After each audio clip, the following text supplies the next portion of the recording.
सत्यनारायण व्रत कथा। भगवान सत्यनारायण विष्णु के ही रूप हैं। कथा के अनुसार इंद्र का दर्प भंग करने के लिए विष्णु जी ने नर और नारायण के रूप में बद्रीनाथ में तपस्या किया था। वहीं नारायण सत्य को धारण करते हैं, अत सत्यनारायण कहे जाते हैं। इनकी पूजा में केले के पत्ते व फल के अलावा पंचामृत, पंचगव्य, सुपारी, पान, तिल, ज, मोली, रोली, कुमकुम, दूर्वा की आवश्यकता होती, जिनसे भगवान की पूजा होती है। सत्यनारायण की पूजा के लिए दूध, मधु, केला, गंगाजल, तुलसी पत्ता, मेवा मिलाकर पंचामृत तैयार किया जाता है, जो भगवान को काफी पसंद है। इन्हें प्रसाद के तर पर फल, मिष्टान के अलावा आटे को भूनकर उसमें चीनी मिलाकर एक प्रसाद बनता, वह भी भोग लगता है। आप जब सत्यनारायण की कथा करवाएं तो इन सामग्रियों की व्यवस्था कर लें। स्कंद पुराण के रेवा खंड में विस्तार पूर्वक बताया गया है। भगवान श्री सत्यनारायण की पूजन विधि से पूर्व आइए हम स्कंद पुराण के रेखाखंड से भगवान श्री सत्यनारायण की अमृतमयी कथा का श्रवण करें। श्री सत्यनारायण कथा। श्री सत्यनारायण की कई कथाएं हैं, जिसमें से आपको द्वितीय अध्याय में जो कथा है वह सुना रहा हूँ। इस कथा को सूत जी ने सनकादि ऋषियों के कहने पर कहा था।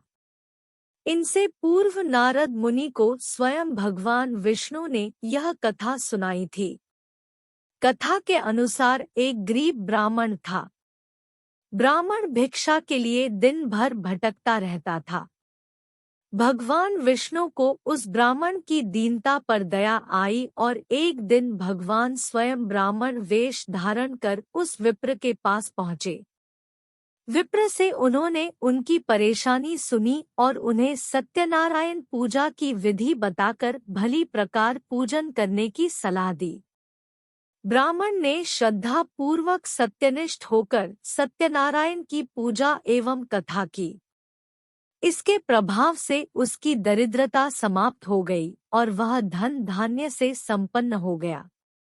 इस अध्याय में एक लकड़हारे की भी कथा है, जिसने विप्र को सत्यनारायण की कथा करते देखा तो उनसे पूजन विधि जानकर भगवान की पूजा की, जिससे वह धनवान बन गया।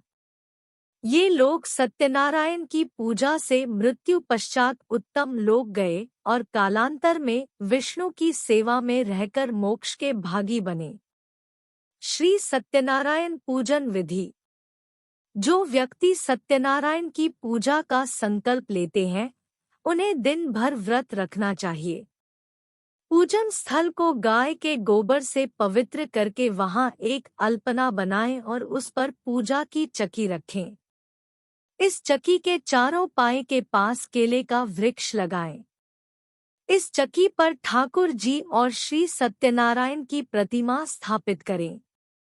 पूजा करते समय सबसे पहले गणपति की पूजा करें, फिर इंद्रादि 10 दिक्पाल की और क्रमश पंच लोकपाल, सीता सहित राम, लक्ष्मण की, राधा कृष्ण की। इनकी पूजा के पश्चात ठाकुर जी व सत्यनारायण की पूजा करें।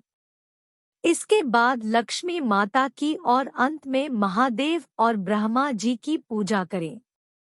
पूजा के बाद सभी देवों की आरती करें और चरणामृत लेकर प्रसाद वितरण करें। पुरोहित जी को दक्षिणा एवं वस्त्र दे व भोजन कराएं। पुरोहित जी के भोजन के पश्चात उनसे आशीर्वाद लेकर आप स्वयं भोजन करें।